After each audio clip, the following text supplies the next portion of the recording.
Romanos capítulo 12,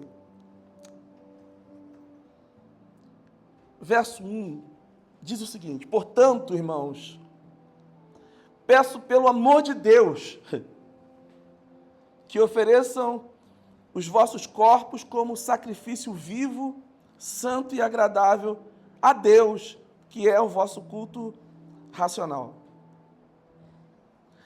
Não se amoldem ao padrão, não vos conformeis ou não se amoldem ao padrão deste mundo, mas transformem-se pela renovação da sua mente, para que vocês experimentem a boa, a agradável e perfeita vontade de Deus. Repitam comigo, por favor, após mim, por favor.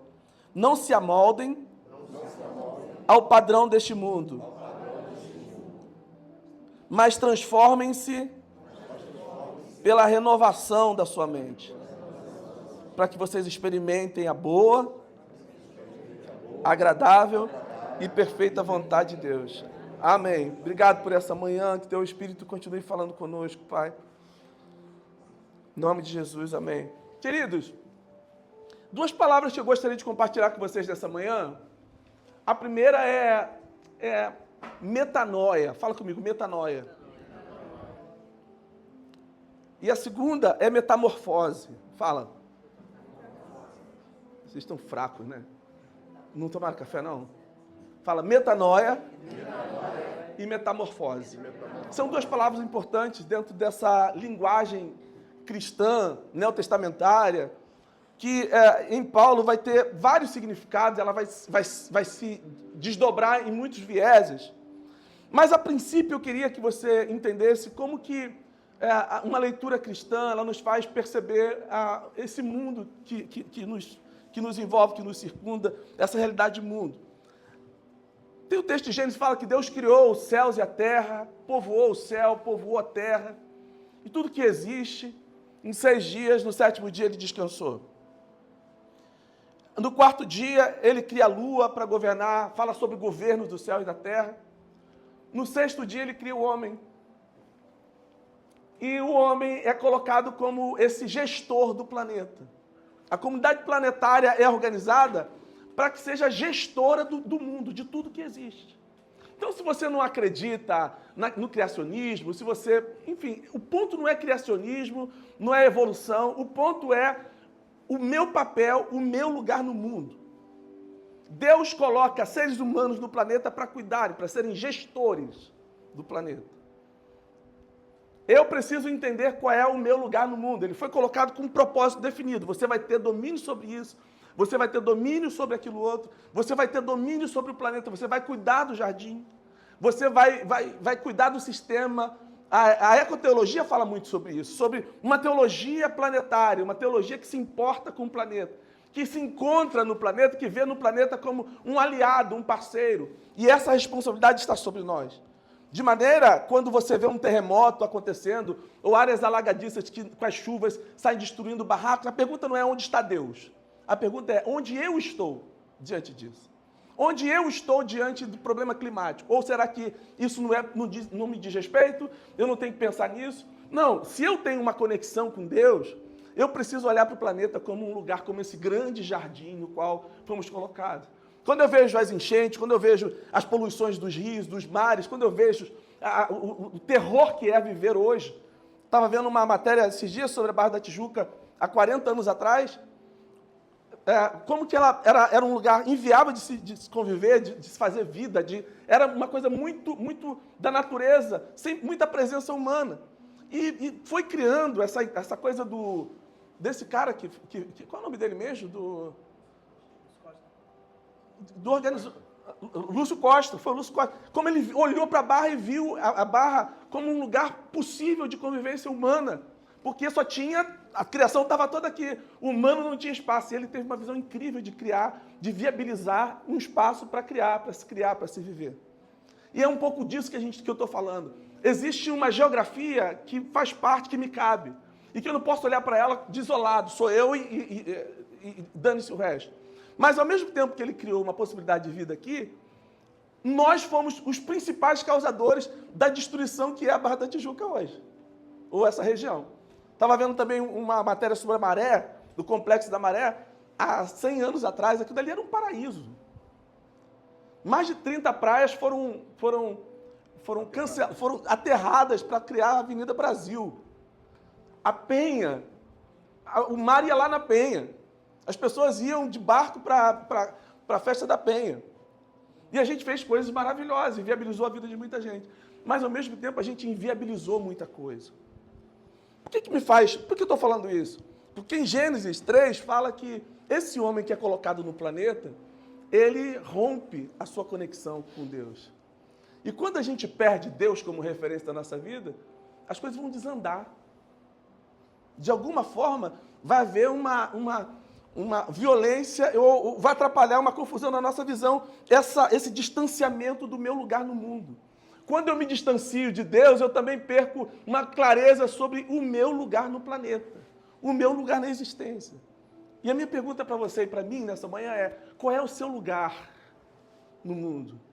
E quando Paulo está falando aqui sobre essa mudança de mente, é sobre um pouco do que eu penso sobre conversão. Conversão é me reconectar com Deus. Eu estou reconectado com Deus.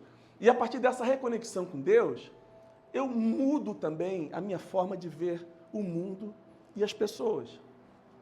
Não existe alguém dizer que teve uma conversão legítima se essa conversão ao Criador não converge na minha conversão aos seres humanos.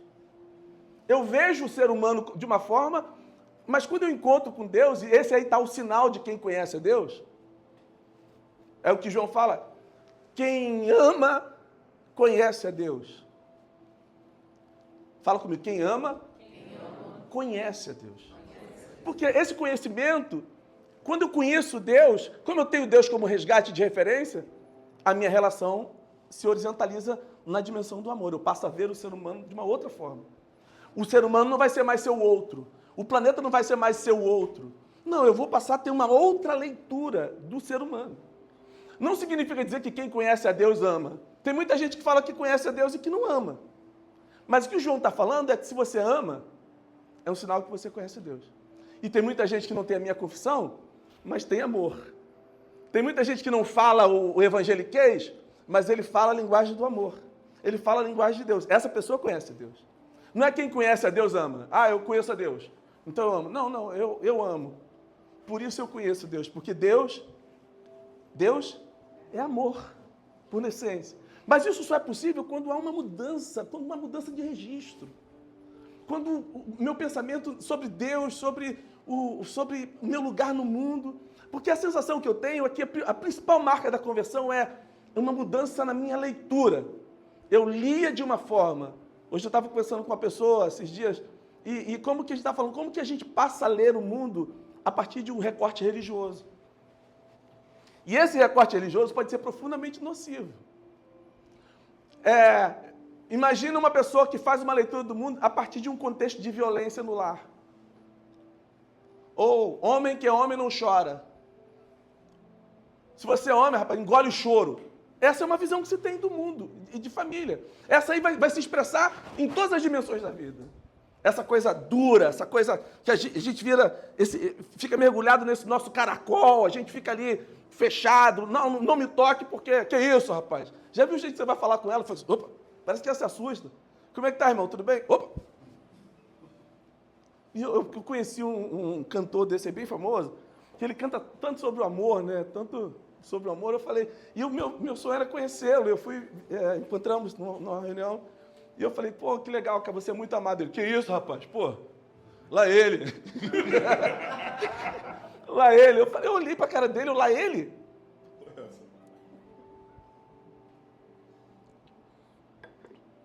Porque às vezes é o que está imprimido ali na alma dele. É a representação do afeto a partir da família, é isso aí. É a violência doméstica. É o cara que mete a porrada na mulher e depois vai para a igreja. Dá glória a Deus. Arrebenta os filhos. Desce o cacete nos filhos e depois vão para a casa de Deus. Eu falei que é para ir para a igreja. Qualquer semelhança é mera coincidência, gente. Mas essa coisa da violência, você tem que se silenciar mesmo, porque ele é ungido do Senhor. Que ungido lá para suas, sei lá, Não é isso, é porque você tem uma referência. Se eu encontro com Deus, esse registro precisa mudar em mim. Eu preciso olhar para o outro diferente da maneira como eu andava, senão não tem verdade nesse amor que você diz que conhece a Deus, ama. Não, eu te amo, mas como é que você ama fazendo tanta grosseria e violentando e abusando? Eu estou pregando para vocês, eu estou baixando o cacete de vocês como pastor porque eu amo vocês. Ou o pastor fala na frente da igreja, eu sei que vocês têm história, vocês sabem disso, tem gente até que foi excluída da igreja, do púlpito, o pastor pregou e falou assim, você está excluída porque foi pega em adultério. Mas e o cara que também estava junto? Não, é meu filho, eu já consertei ele em casa. Você está, a partir de hoje, você tá, sabe? Se você teve um encontro com Deus, eu preciso fazer novas leituras, eu preciso mudar o registro. Paulo está falando, eu peço pelo amor de Deus, que se apresente a Deus como um sacrifício vivo, santo e agradável. É uma mudança no meu registro, da minha capacidade de me relacionar com as pessoas. De olhar para o mal e identificá-lo como mal, ainda que ele tenha uma Bíblia na mão e tenha um nome de bem. É mal? É mal. E olhar para o bem e identificar o bem também ali. Ainda que não seja o bem que eu faço ou da minha confissão. Acho que talvez seja o grande problema que eu tenho com a igreja evangélica no Brasil, seja esse. Porque eu vejo o bem onde a igreja só vê o mal. Porque eu decidi ver o bem como não propriedade institucional. O bem não é propriedade institucional da igreja evangélica no Brasil. Aliás, a história da igreja é marcada com sangue, é escrita com muito sangue. A história da escravidão moderna está nas mãos da igreja manchada de sangue. Uma igreja com a Bíblia aberta. A escravidão, a partir do século XVI, ela é marcada com uma igreja na mão e uma espada na outra. Em nome de Deus. E se eu não olhar para isso, eu só vou acreditar nas fábulas e nas narrativas inventadas de que lá atrás era maravilhoso. Aquele tempo ali que era crente mesmo. Eu estava falando com um amigo esses dias que eu fui ministrar numa igreja pentecostal dessa do fogo, num congresso, ginásio lotado. E eu fui assim, vestido de Kleber Lucas mesmo.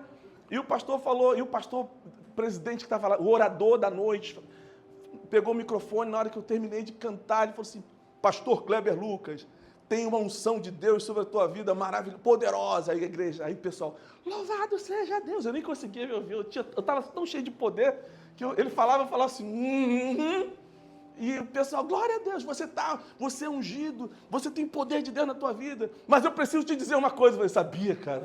Nunca sabia. Ele falou assim, e ele falou para ele, quero te falar uma coisa, use terno. Aí eu falei, hã?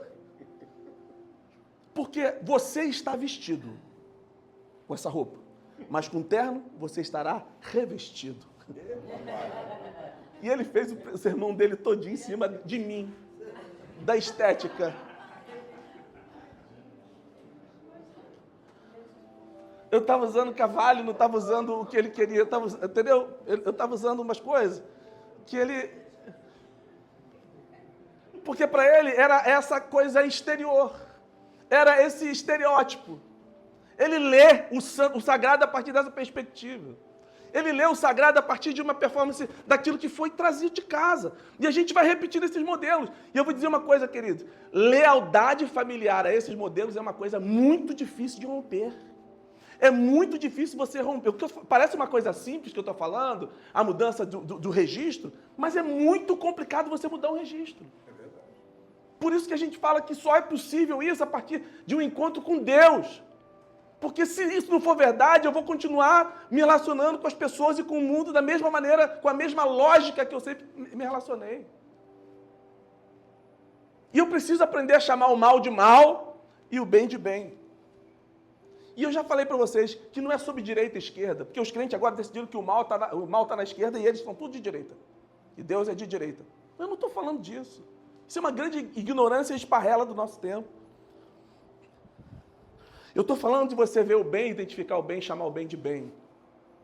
E ele pode ser de direita ou de esquerda. Alguém pode dizer um amém? Amém. Você olhar o mal, identificar o mal como mal. E ele pode ser de direita ou de esquerda. Ele pode ter uma biblinha debaixo do braço e estar com terno, revestido, portanto. e não ter a essência do amor de Deus, que se expressa na horizontalidade. Porque não adianta também eu fazer as musiquinhas chorando, com o olhinho fechado, e o meu coração está longe de Deus. E eu tá defraudando meu irmão, e eu tá desejando mal para ele, e eu tá burlando o direito dele, invadindo o espaço dele. Se eu encontro com Deus, esses registros precisam mudar na minha cabeça. Senão isso não é conversão. Conversão não é uma dimensão metafísica. Eu batizei agora vai acontecer o quê? Nada. Vou participar da ceia, vai acontecer o quê depois? Nada. Não vai ser uma transubstanciação, o pão não vai virar o corpo e o sangue não vai virar. Não é transubstanciação. Mas uma leitura de mundo e, portanto, um comportamento que vai melhorando todo dia. Por isso que Paulo fala, eu dia após dia morro, eu vou aprendendo na caminhada. E de vez em quando eu preciso fazer um caminho de volta. Amém, gente? De vez em quando eu preciso fazer um caminho. Onde é que está desconectado aqui? O que te conecta com Deus e com as pessoas? E o que te desconecta, te desliga? Então, Paulo está falando, eu oro para que vocês tenham uma metanoia, para que vocês... Que haja uma coisa muito poderosa na cabeça de vocês, que vocês vão ser uma diferença no mundo, que vocês vão encontrar o seu lugar no mundo. Eu preciso encontrar, eu vou estar falando muito em junho, dia 7 de junho vai ser o nosso cursílio. Fala comigo, 7 de junho. 7 de junho. Vai ser o nosso cursílio, vai ser um domingo de 10 às 15 horas. Vai ser o nosso primeiro cursílio da Soul. E uma das coisas que eu vou falar lá é você descobrir o seu lugar no planeta. Qual é o seu lugar como igreja? Qual é o seu lugar na Soul? Ou você não está conectado de fato? Sabe de uma coisa? Uma pessoa veio conversar comigo esses dias para falar, eu queria vir para a Soul, eu estou aqui. Eu falei, cara, você nem conhece a gente. Pode ser que você esteja vivendo esse momento aí, daqui a pouco você vai descobrir que a gente e vai dar ruim para você. Vai que tua igreja vai cantar Tempo Perdido na esquina. Você nem conhece. Porque a gente não é essa performance de domingo pela manhã. A gente é um cotidiano. A gente é uma forma de ler a vida a partir da nossa experiência comunitária. A gente é uma capacidade de andar com pessoas que pensam diferente. O Hamilton pensa umas coisas que eu não concordo muito. O Cleiton também. O Cleiton é de direita. E é uma das pessoas mais leais dessa igreja. Há 10 anos que está com a gente. Eu não tenho que convencê-lo a pensar diferente de mim. E ele já entendeu isso. A gente não está aqui para persuadir você a ver o mundo a partir da nossa ótica. A minha intenção e a minha pretensão como pastor é te entregar um conteúdo que te dê autonomia e você seja uma mente emancipada. E descubra e consiga discernir onde está o bem e chamar o bem de bem e saiba onde está o mal e chama o mal de mal. Não vou levantar uma bandeira aqui do PT, do Lula ou antifascista. Não. Eu já não gosto mesmo. Vocês sabem que eu não gosto dessa extrema-direita. Todo mundo sabe disso. Mas a igreja não é esse lugar. Não é lugar para isso.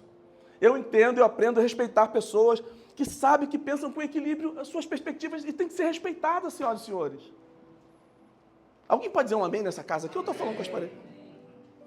É uma questão de perspectiva.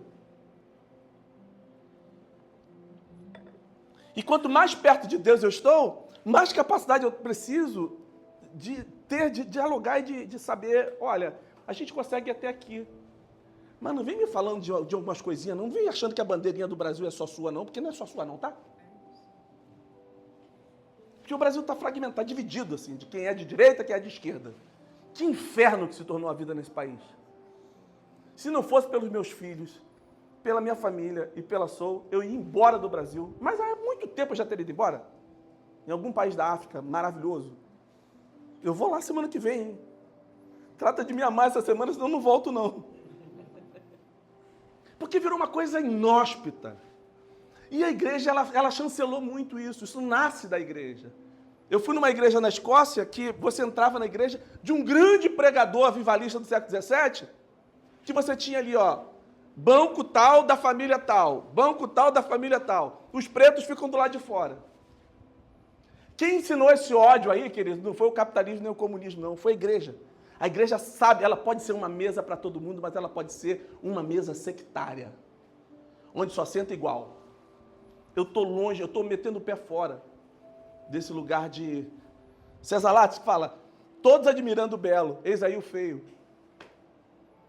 É saber trabalhar com contraste, você fazer gestalt da vida e das relações. Paulo está falando, eu peço pelo amor de Deus, que vocês apresentem a Deus a sua vida como uma oferta, como uma entrega, sacrifício vivo, santo e agradável. E não tomem a forma desse mundo perverso, sectário, desumano, hierarquizado, extremados, mas que haja uma metamorfose. Se a metanoia vai mudar a minha perspectiva, a metamorfose vai mudar a minha prática, o meu comportamento. Mas você não falava isso? Eu falava. Eu já vivi várias metamorfoses de time, né? Vocês sabem que eu fui Flamengo, virei Vasco por causa do amor. Terminou o amor, eu voltei pro Flamengo.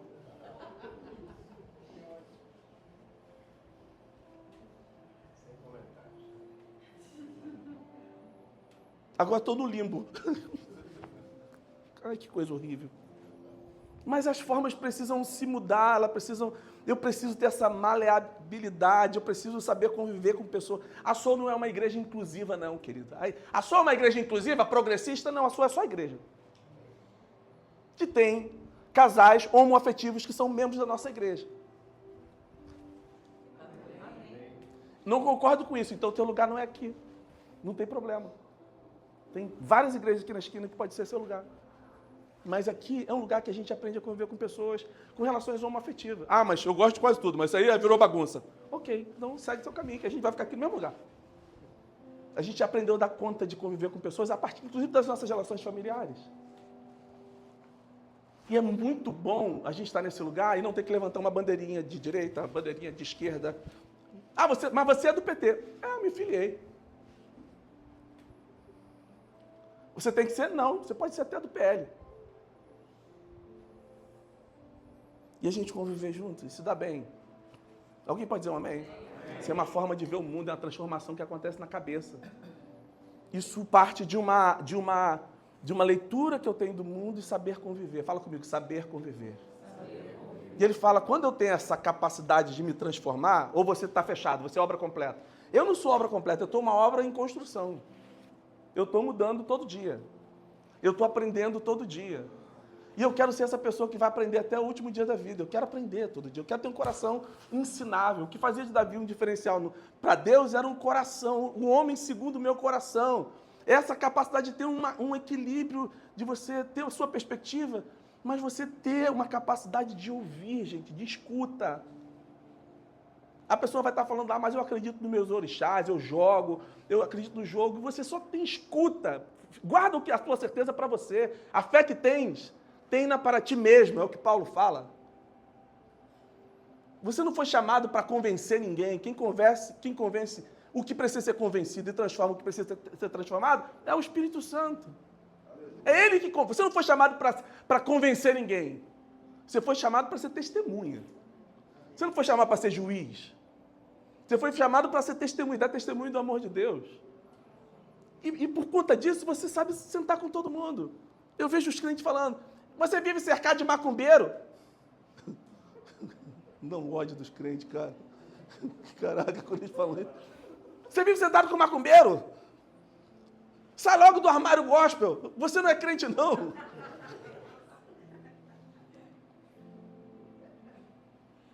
Eu não leio, não, mas tem uma equipe que me mostra. Teve um que falou assim, o que é? Você fica perturbando a gente. Nós estamos com ódio de você, você fica perturbando a gente, você diz que não é, aí parece hora você aparece louvando, e de hora você aparece com Lula, outra hora você aparece lendo a Bíblia. Fala logo, você está perturbando a gente. É para a gente te ouvir ou não é para te ouvir? A crise deles. Eu só sento. O meu credo, ele está para além de Nicéia, de 325. A minha experiência de fé, ela atravessa os dogmas, os establishment gospel. Eu vivo Deus na minha vida, eu experimento a boa, agradável e perfeita vontade de Deus, porque eu decidi expor a minha mente a uma mudança, a repensar a minha trajetória. E por isso eu estou experimentando uma metamorfose na minha forma de ler o mundo. Eu a mim mesmo me julgo e não sou juiz de ninguém. Eu sou régua para mim mesmo e não sou régua para ninguém. E ninguém vai ser régua para mim. É você com Deus. Quando orares, entra no teu quarto, fecha a tua porta e fale em secreto com o vosso Pai. E o vosso Pai, que te ouve em secreto, vos recompensará. Alguém pode dizer um amém? Amém. Caraca, que coisa incrível, né? Ainda cita versículo bíblico. Como é que você pode ser? Sai logo, você é esse aí. Volta para Jesus, você está perdido. Mas é porque a mente vai transformando. E a forma de ver o mundo vai sendo mudada. Não é uma adaptação da teologia à minha realidade, não, querido. Mas é um entendimento de que Deus é vento que sopra onde quer. O reino de Deus é maior do que a igreja. Fala comigo. O reino de Deus é maior do que a igreja. Pensa nisso, só isso que eu quero. Se eu espero de uma igreja, não espero mais nada. Dízimos e ofertas para a gente manter a nossa dinâmica, mas não espero mais nada, não. Só você entender que o reino de Deus é maior do que a igreja. O reino de Deus está onde a igreja muitas vezes se nega a comparecer. E muitas vezes a igreja está na história, mas ela está sendo um grande desserviço do reino de Deus. A igreja de Deus na África do Sul, durante muito tempo, foi o maior desserviço. Martim Lutero, pai da Reforma Protestante, foi o grande desserviço. O texto dele sobre os judeus, de 1526, é um grande desserviço ao reino de Deus. Foi o mesmo texto que Hitler lê para justificar a sua perseguição ao judaísmo, aos judeus, que gerou o Holocausto. É o mesmo texto que quem escreveu foi Martim Lutero, no julgamento de Nuremberg. Quem está falando lá, cara, vocês estão cobrando o que da gente, vocês que são crentes? Tudo que a gente faz, a gente aprendeu com Lutero. Só que a igreja é burra, ela tem uma canseira de pensar. E é complicado você relacionar com pessoas que têm que têm um pensamento tardio sobre essas construções. O reino de Deus não é institucional, o reino de Deus está aqui, está ali, está às vezes num ambiente que não é seu confessional, o reino de Deus pode estar ali sim. E presta atenção, a SOU acredita que Jesus Cristo é o único Senhor e Salvador. Alguém pode dizer amém? Amém. Só que ele não é a igreja que é a única e Senhora Salvador. E ele não é o único Senhor e Salvador a partir da minha perspectiva nem bíblica. Porque a igreja até 325 não tinha um livro. Ela passa a ter um livro em Constantino, que ela vai ter um livro, uma Bíblia, um Novo Testamento. Gente, vocês estudaram, pelo amor de Deus, eu sei disso. Está valendo aqueles estudos todinho que vocês fizeram, tá? Está valendo. Não, agora eu sou de Jesus, eu queimei tudo, não? Até 325 a igreja não tinha ela não tinha Bíblia. Porque o que se tinha era o Velho Testamento. E o Velho Testamento era dos judeus. O Novo Testamento não tinha Bíblia. Eles tinham narrativas, eram falando de boca a boca. Ele mandou a gente amar. Ele mandou a gente perdoar. Não, mas eu não sou judeu, mas não importa.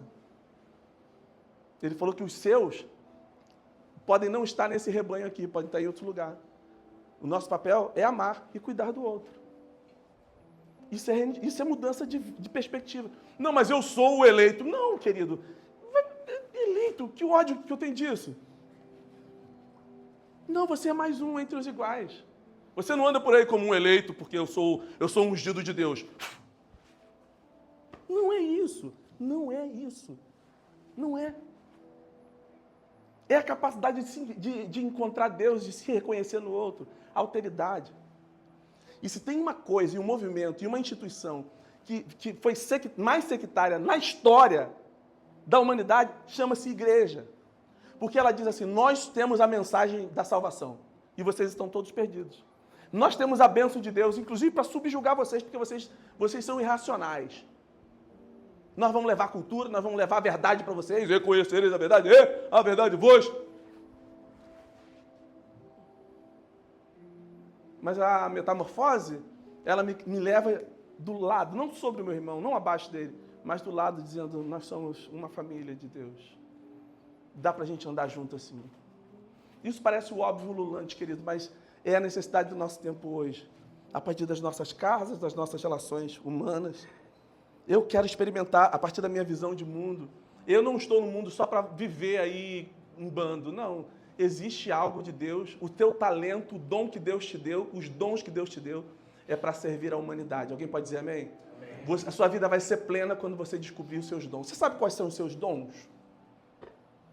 A sua vida é plena quando você descobre os seus dons e coloca os seus dons a serviço de todos. Aí você pode prosperar muito, vai ganhar muito dinheiro, vai fluir em todas as áreas, e vai ser saudável quando você entender que esses dons e talentos que você tem vão servir a humanidade, foram dados por Deus para você ser próspero e servir a humanidade. Foi isso que Deus fez quando Ele criou o homem. Ele dá uma capacidade distinta para o homem e fala assim, ó, cuida do planeta aí. Cuida do seu próximo e cuida do planeta. O que ele faz? A primeira oportunidade que você tem na Bíblia dessas relações humanas, você vai ver um irmão matando o outro. E Caim mata Abel, termina aqui. Sabe por que Caim matou Abel, pastora Cíntia? Por causa do culto.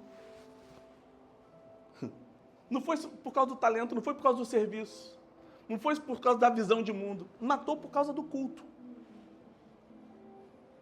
Porque Abel oferece um sacrifício a Deus, Caim oferece outro sacrifício a Deus.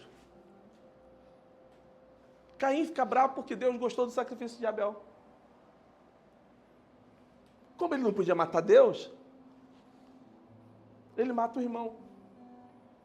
Porque a lógica dele é assim, por que Deus vai se agradar do sacrifício dele e não vai se agradar do meu? O texto não fala isso. Deus fala, por que você se levantou contra o seu irmão?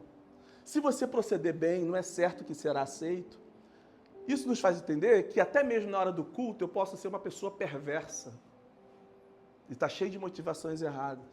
Deus fala para Caim, porque decaiu-lhe o semblante.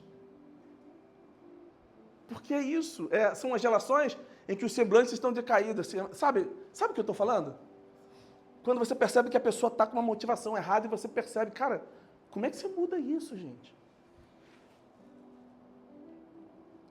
Uma pessoa que não consegue te olhar nos olhos e ver verdade em você. Uma pessoa que você olha e você não vê verdade nela.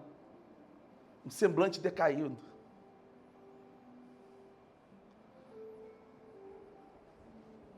Nós estamos vivendo um tempo assim, onde as pessoas estão com um semblante decaído sobre o outro.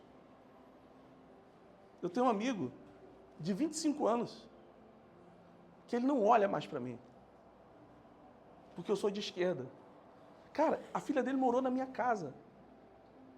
Dormiu na cama dos meus filhos. Já saí daqui e fui para a Itália atrás dele para ajudar ele, porque a mulher dele falou, vai cuidar dele que ele está perdido. Já saí daqui, já fui para todos os lugares. Ele cheio de parada errada, eu fui lá, a pessoa que estava perto dele para ajudá-lo.